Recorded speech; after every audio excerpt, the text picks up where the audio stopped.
Story 1. Taco Bell bean burrito, half the filling at twice the price.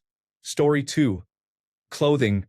Fast fashion has completely destroyed the perception of how long clothes are supposed to last. Story 3.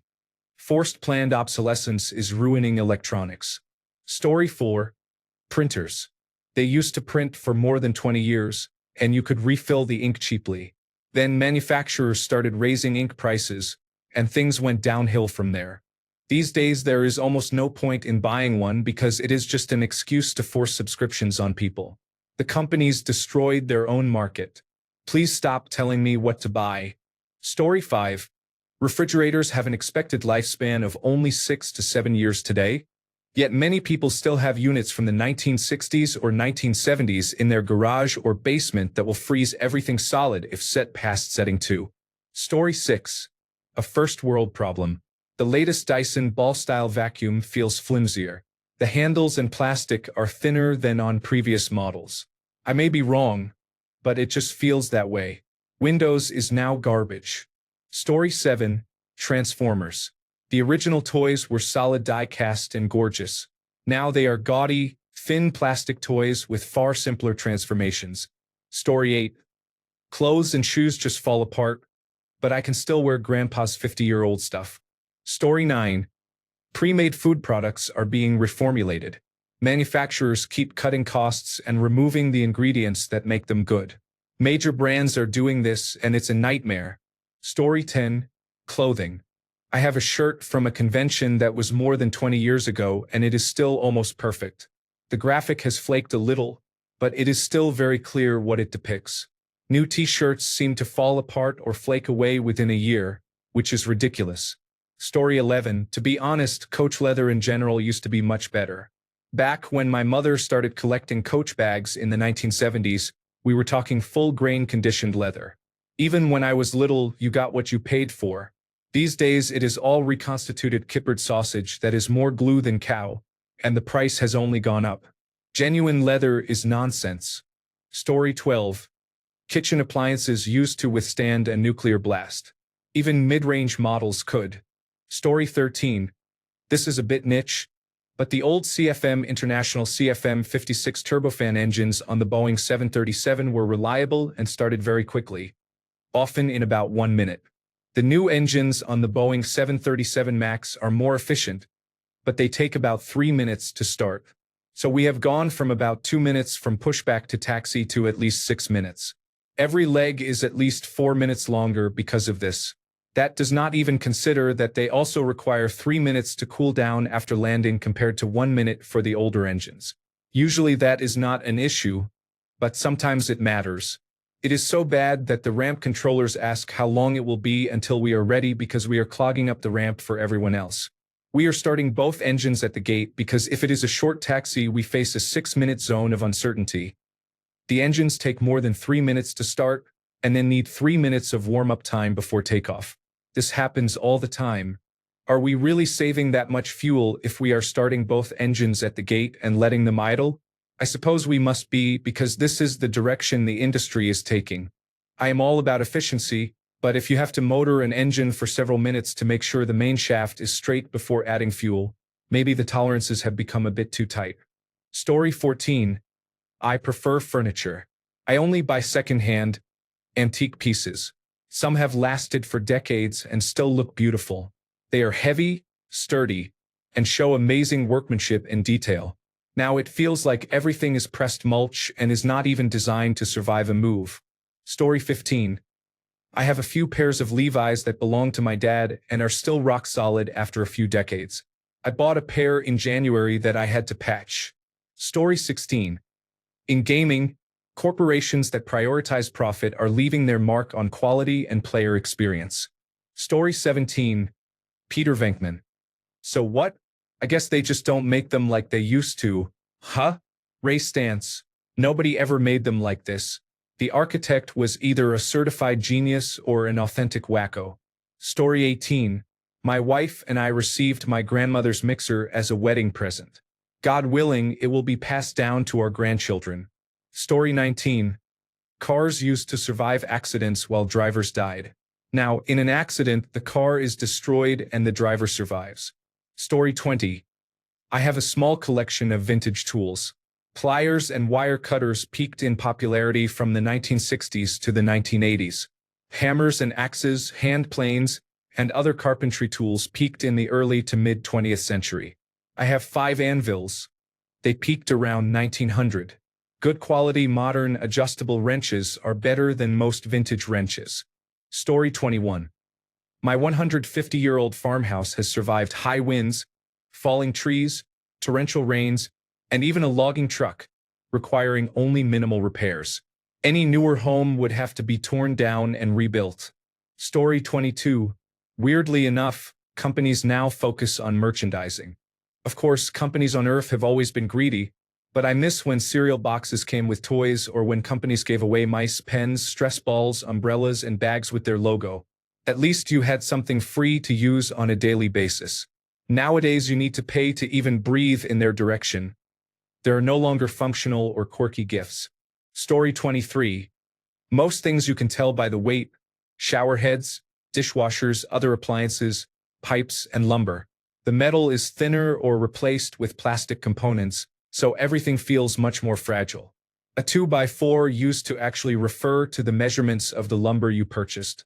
Story 24. I really miss soft drinks from the 1980s. Okay, their syrupy richness probably meant obesity and diabetes in a bottle, but I also think people drank less. Story 25. I still have a couple of inexpensive hairbrushes I bought at Walmart around 2002.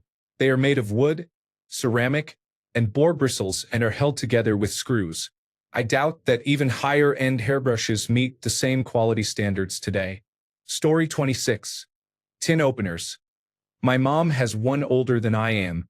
Modern ones have a plastic connector between the turning handle and the cog that drives the cutting wheel around the can. Guess which part breaks after a year or so? Story 27. Lego. My son's minifigures keep breaking when they slip from his hands, and he is not very tall. When he plays with the few sets he owns from my childhood in the 1980s and 1990s, those sets remain intact after crashes.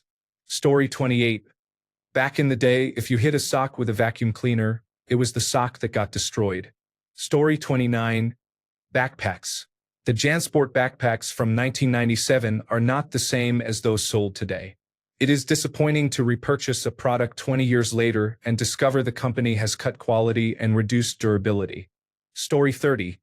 I like how the top 20 answers cover almost everything, including food, clothing, household appliances, furniture, electronics, cars, homes, entertainment, and toys. Story 31. Chocolate is now so full of palm oil. In the United Kingdom, chocolate biscuit bars called clubs can no longer be legally described as chocolate because they contain so little actual chocolate. Story 32. Refrigerators. My parents have one in their basement from the 1960s. It's a solid steel-walled machine that chugs along and will outlast my parents, me, and the next 6 generations. My current fridge is about 5 years old and already has issues. The ice maker keeps jamming and the water spout stopped working. I'm pretty sure the filter never worked, even though the indicator shows green. It will die soon and then I will replace it. That one will likely fail after 6 or 7 years, if I'm lucky, and then be replaced. But that yellow-green steel monster will outlast us all. When the universe collapses due to heat death, this thing will be floating in the space where Earth once was, circling the dead star known as Sol, along with a few million other refrigerators from that era, a testament to our lost skills. Story 33. Ask your mechanic what they think of new cars. Cars are not built to last anymore. Manufacturers have removed every shred of extra material from the product, and that margin used to help the vehicle last. Everything is throwaway, and many simple components are bundled with extras to increase cost. Countless examples. Note: I am referring to mid-1990s through mid-2000s cars, which are now 20 to 30 years old, not 1960s through 1980s machines, which are antiques. Story 34. Brazilian wingers, Italian center backs, English lower mid-table clubs, managers, stadiums, kits. The game is gone. Story 35. Cars. I know it's for the sake of security, but come on, Some cars bend with the minimum effort. Story 36. Clothing, I think. Compare the thickness and durability of even cheaper jeans from the 1990s. You can see the difference. People blame fast fashion, but the industry chose to change garment construction rather than respond to demand. I had garments I had not replaced in decades and finally had to. Their replacements fell apart quickly. Recently, every place that sells submarine sandwiches in my area switched from bread about 3 inches wide to bread about 1.5 to 2 inches wide, more like elongated hot dog rolls, while charging the same price as before. Prices might fall again or food production might ramp up, but prices are unlikely to return to previous levels. This is how it is now unless you want to pay steak prices for shaved steak sandwiches. Story 37. My abuela stopped sewing because finding good quality fabric became too difficult. Fast fashion and cheap fabrics are mostly what is sold now. Story 38. Get into a car made in the last 5 years and try to figure out how to put it in gear. Who asked for 1,000 different shifters? Story 39. A brand new Honda or equivalent interior feels flimsier, cheaper, and plasticky than my 11-year-old Civic. Story 40. Modern car versus older car after an accident. With a modern car, you might be able to walk away. With an older car, emergency crews may be hosing you off the roadway. Story 41. Many hand tools, such as wood planes, chisels, hammers, pliers, and wrenches, are finished with superior attention to detail. They are designed to be durable, made from quality materials, and sometimes include designs or features that are no longer manufactured. Another example is refrigerators. Vintage refrigerators were much heavier and harder to move, but many are still running after several decades. They had heavy-duty rack shelving that pulled out on drawer slides and compartments for eggs and butter. Story 42. The old phones from the early 2000s might not have been waterproof, but you could drop them from a second-story window and they would still work. They were not smartphones, but they were very sturdy. Story 43. Appliances used to be built to last for decades. Now you are lucky if they do not fail when the warranty expires. Story 44. Getting out of my 2005 car and into any 2020 or newer car. Story 45. Large appliances are generally made to last about 8 years. However, you are lucky if you get more than a couple of years before needing a repair. Story 46. My 2004 Toyota Camry transmission crapped the bed days ago. The car looks like new, and I have babied it since I got it. Then suddenly the transmission failed. It will cost $2,500 to fix. It had about 93,000 miles. My dad has been having issues with his vans. Several things have gone wrong. Story 47. Try any Little Debbie these days, and you will miss the old days. I used to love the pecan spin wheels, but I bought a pack when I was in Texas, and it tasted like cardboard. Story 48. Everything about cars has declined dramatically, especially in the last 5 years. Story 49. I have Barbie dolls from the early 1960s, and they are easier to restore than Barbies from around 2010 because at least glue is not leaking from the scalp, which has no real fix. Older Barbie designs could be gaudy, but you could not call them boring. Compare the 2025 Holiday Barbie with the 1998 Holiday Barbie. Story 50. Appliances. I lived in a brand new house for 5 years and had 2 dishwashers and 2 washing machines. Story 51. There are not many films today that are as memorable as those from the 1990s. There are too many sequels. Story 52. IKEA plastic stools. I got 2 when I was a kid in the 2000s and could stand on them even at my heaviest, 220 pounds. I got another one in the 2010s. I am down 85 pounds now, and even sitting on that stool makes the legs splay and bend. I would not attempt to stand on it. Story 53. When my mom got sick and stopped going out, she gave me a pleather bag that I'd seen in photos from the 1980s taken before I was born. I used it daily as a teenager and in my early 20s. I started buying my own bags, but even the so-called high-quality, expensive ones would come apart after a year. About 4 years ago, I switched back to Mum's bag and aside. From somewhere at the bottom, it is still going strong. It has outlived 2 generations and several lower-quality bags. It's just a brown bag made in India, possibly leather or pleather. The label is too faded, and Mom does not remember where it is from. The only clue I have is that the word jack appears on all the zippers. I can't find it or anything similar in stores. Story 54. Cassette Walkmans. The infrastructure simply does not exist anymore. There are still many manufacturers making portable cassette players, but most use the same mechanism in a different chassis. They do not sound great and are bulky, so the new players are much larger than the original Walkman. You can still buy a second-hand Walkman, but unless you pay a lot, the technology to manufacture them no longer exists. Story 55. Clothes. I was at Nordstrom a few months ago looking for summer dresses and other items. Everything I saw was in the $300 plus price range and was low quality. If you live in a hot, year-round climate like I do, you know what good linen is and what it is worth. Every piece of linen I saw was cheap and poor quality and had that weird film you find on clothes from Shine. Many items were very thin and would rip easily. Seams were already coming loose on hangers. In the past, if you went to stores like Nordstrom or Bloomingdale's, you would not have found such poor quality. Story 56. Phones. The phone we had growing up was remarkably durable. You could legitimately beat an intruder to death with it and call the police afterwards to report the incident. It was rented rather than owned, and you never lost it because it was attached to the wall. If you could not beat them to death, you could strangle them.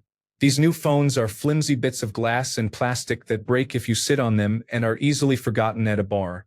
Sure, they have more computing power than a 1990s supercomputer and are digitally connected to the largest repository of information, but you cannot shank someone with one. Story 57. Recent Windows 11 updates and developments are so bad, I am seriously considering switching to Linux for my next personal computer. We had such a good thing going with Windows 7 and a passable experience with Windows 10, but they have ruined it. Story 58. Wawa Hoagies. Wawa used to be a deli. You could have your meats and cheeses sliced to order. It is basically McDonald's now. Story 59. Laundry machines. I had a Miele washing machine that lasted nearly 30 years. My grandmother handed it down to me when I moved out. It took 3 people and a lot of sweat to get that beast in and out of my basement. It had a solid concrete base for stabilization and mostly metal parts inside. I bought a new Miele, and my wife and I were able to carry it easily. I will be damned if the new machine even lasts half as long as the old one. Story 60. IKEA furniture has become thinner and cheaper every year. Compare your old picture frames with the new ones. There is a big difference. Story 61. Literally everything, laughing out loud. Planned obsolescence is a son of a bitch. I once had to get a new alternator. I was living in Hawaii at the time, and my boss, a lovely older Japanese man, told me he knew a guy and had known him for 40 years. He said the man would take care of me, and he did. He also told me that alternators used to have to be ordered through the mail. Literally no one carried them. Why? Because that just wasn't something that failed during the life of a vehicle.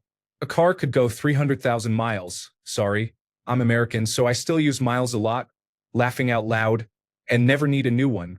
Today you can walk into any chain parts store and they have aisles of them. In a global, capitalistic society with insufficient regulation, everything breaks. Why sell you a good car that will last 25 years or more? I can instead sell you a poorly made car that will need continuous and repeated maintenance at inflated prices, only through us, thanks to proprietary bullshit. Then, inevitably, when the car fails in 10 to 15 years, if you're lucky, you can come right back and buy another one. That's not screwing you over. That's just good business. In the words of George, it's also they can bend you over just a little farther so they can fuck you just a little deeper. End rant. Story 62. Automobiles are better now, thankfully. In the past, engines typically would not last past 100,000 miles without a rebuild. Cars also used to rust quite easily. Even a bad car now is probably better than a good car from 35 to 40 years ago. I agree, though, that the cost of ownership is probably higher, even after accounting for inflation because of rising vehicle prices. Story 63. I remember when drumstick ice cream cones were actually as big as they looked on the box, a large sphere clearly wider than the cone. Now it's a tiny tablespoon-sized dollop. Story 64. Go to any lumberyard and look at the wood there. Compare it with wood taken from an old house. Story 65.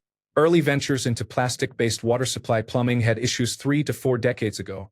But cross-linked polyethylene is now easy to work with, allows smoother bends that reduce water hammer, and avoids many of the issues associated with copper. Story 66.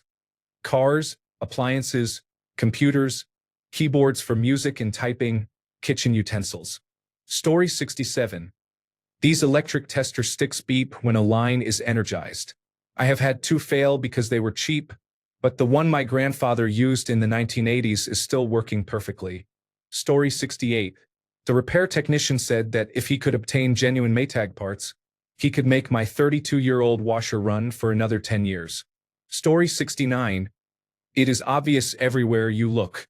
However, it is not always a bad thing. Take cars, for example.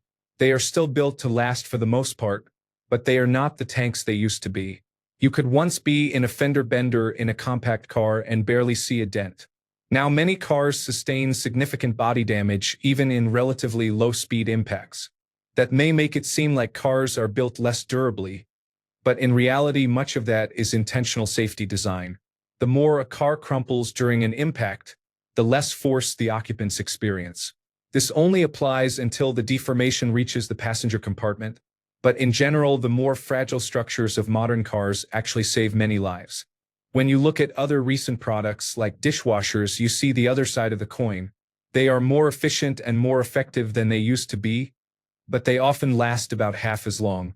Many now include unnecessary smartphone application integration that not only adds another potential point of failure, but also creates opportunities for manufacturers to charge additional fees after purchase. It is evident everywhere. You just do not often hear people complaining about the beneficial ways in which things are being built differently. Story 70. Transformers used to be such great toys when I was young. They were made of metal. The new ones are plastic rubbish that fall apart so easily. I was so disappointed when our eldest was given one. Story 71. Product quality for everyday use items such as vehicles, appliances, lawn equipment, toys for children, consumer technologies, clothing, and blankets. Story 72. When they changed the barbecue shapes, it is back to normal now. They had to tell everyone that it is the original with a sign on the box and the packets. Story 73. Some may have different opinions about Blue Buffalo dog food. I fed it for a few years when the brand was popular, but something changed. My puppies refused to eat it and developed frequent, very loose stools. I changed their food and the problem was solved. I tried the same brand with another dog, and the same thing happened, so I no longer trust it. Thanks a bunch for sticking around till the end of the video. Remember to subscribe, and until next time, stay awesome and goodbye.